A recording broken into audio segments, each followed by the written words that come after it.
Good morning and welcome to DaniReef.com. Today we're discussing two Hydor filters now in production, the Bravo 300 and Bravo 200. These are two versions of the same filter. These filters have two key features. They work well in both freshwater and marine tanks. They create a waterfall, greatly oxygenating the aquarium. This is especially helpful for freshwater tanks that might have oxygenation issues due to their setup. Marine tanks, especially those with skimmers, have fewer such problems. It's also a hang-on filter, which attaches to the side of your tank and increases the filtered volume. Inside, there's space to store material for mechanical filtration, whether it's chemical or biological, whatever we need. It depends on our aquarium's requirements, freshwater, saltwater, setup, etc. These filters have capacities of 750 LH for Bravo 200 and 1000 LH for Bravo 300. Now let's take a look at how they're made and unbox them together.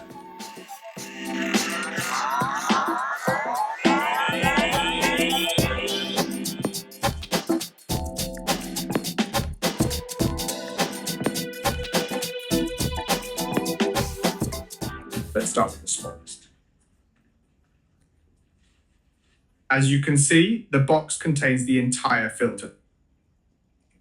This is our filter. How does it work? As you can see, this is where we insert the filter. We won't do it now, but the filter has a pump that will draw water from the aquarium and then return it. Obviously, it needs to be assembled. This is the top part of the filter that stays closed, allowing you to adjust the filter's flow rate. Now, let's put it together and show you how it works. Voila, we've installed the Bravo 200 filter. Only a few parts remain outside, like this rubber piece that goes on this side. When we install the filter, it acts as a buffer between the filter and the glass, preventing vibrations from spreading and reducing noise. Now let's see how to install it. This is an extension tube in case the original isn't long enough.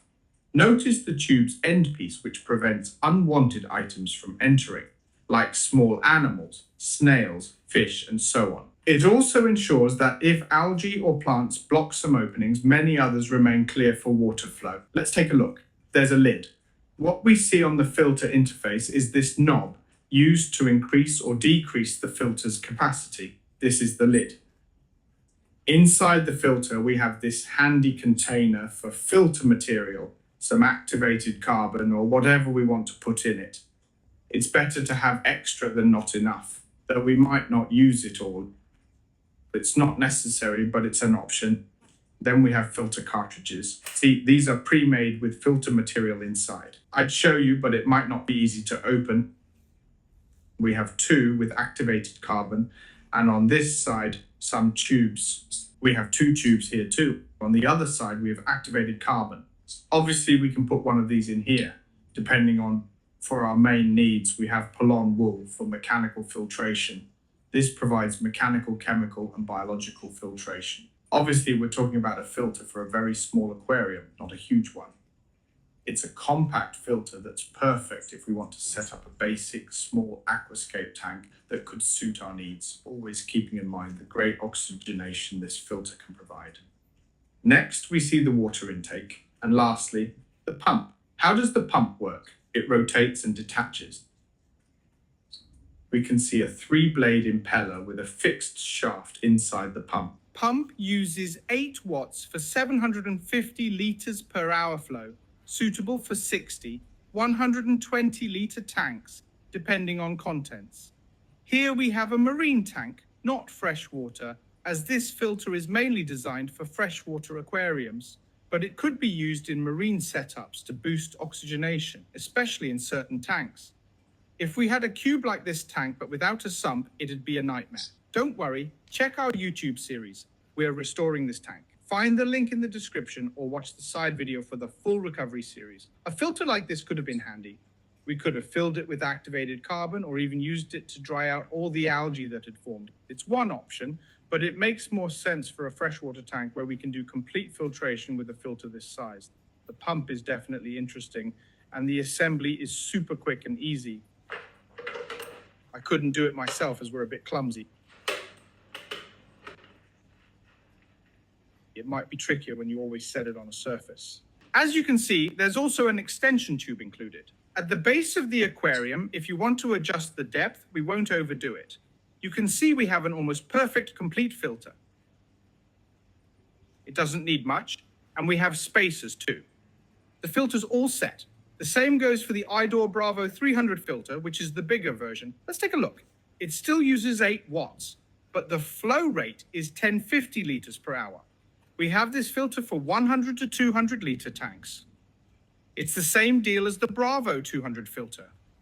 This filter works great in freshwater tanks where it's designed for, but it could also be used in marine tanks for extra oxygenation, especially in those without a sump that need hanging filters. The main difference from its sibling, Bravo 200, is that it comes with 2 built-in filter units.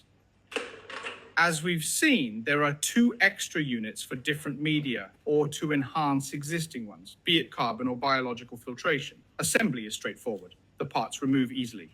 We have tubes for filter operation. Remember, it's a snap-fit system, so you'll feel it click. There are also units with filters to prevent unwanted intake and a cover. Like its sibling model, we can add 2 extra filtering units. This is handy if we need more activated carbon or ceramic rings. It's a practical setup. Then we close the filter and can place it in the aquarium. The Bravo 300 pump has 6 propellers versus the Bravo 200's 3. Power use is the same, but it's more efficient. Bigger filters are always better. It's very simple and basic in design. You can assemble it quickly, change filter cartridges easily. It's a complete biological and chemical filter. This filter creates a waterfall effect, greatly contributing to the aquarium's oxygenation when installed. Both filters are simple, compact, and affordable. Bravo 200 costs €50, Bravo 363 euros. Great for boosting filtration on a budget. For marine tanks, it can be used in sumps. The waterfall aids oxygenation, though it may be noisier. It's a hidden filtration option. In any case, you can also place it on top inside the display tank of a marine aquarium. In freshwater tanks, it's in its element. It's a filter that's relatively inexpensive, so if you need to boost filtering capacity or let a filter manage an entire tank, this is a great option at a very reasonable price. As always, we ask you to subscribe to our fan channel. Believe it or not, 65% of our viewers aren't subscribed. Please subscribe. It means a lot to us and helps gauge if we're on the right track. Do it, make us proud of our work. If you have questions or requests, write anything you want. We'll respond to everyone. It might take a few days. For more in-depth help with issues, use our forum. Visit forum.DaniReef.com. We're there daily, the whole DaniReef team answering questions. Join us there. Any problem will find a solution. We're at your service on the forum or tag us elsewhere. Thanks for watching our new video. DaniReef says goodbye.